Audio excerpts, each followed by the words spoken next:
I'm calling these Cretzels. This idea came about when I wanted more pretzels because the kids ate them all. It was just an instant thought to use the Crescent rolls I had. In this video I show you the two ways I made them and a cheese sauce we love.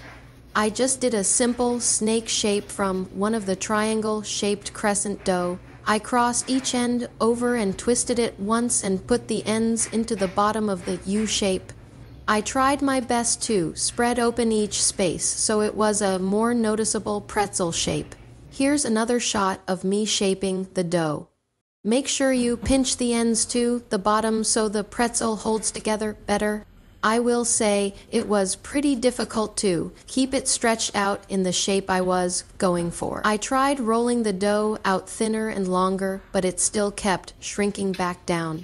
While I was shaping all of the Cretzels, I had 8 cups of water combined with half a cup of baking soda coming to a boil. I got an egg wash ready with 1 egg yolk and 1 tablespoon of water. It was more than enough for 2 cans of Crescent rolls. After dropping the first 2 in the baking soda water, I was getting worried. Crescent dough wouldn't do well in the boiling water. It looked like the dough was melting off.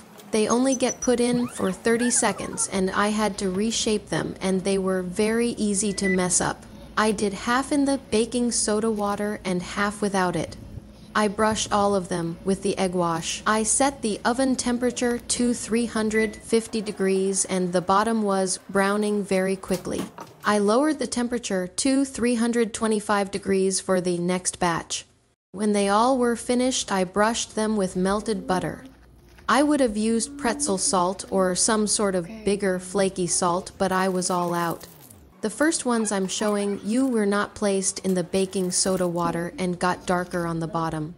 These next ones were placed in the boiling baking soda water. With the next batch, I tried rolling them out, even thinner and longer, in hopes to keep them from closing up the holes so much, but it didn't work very well.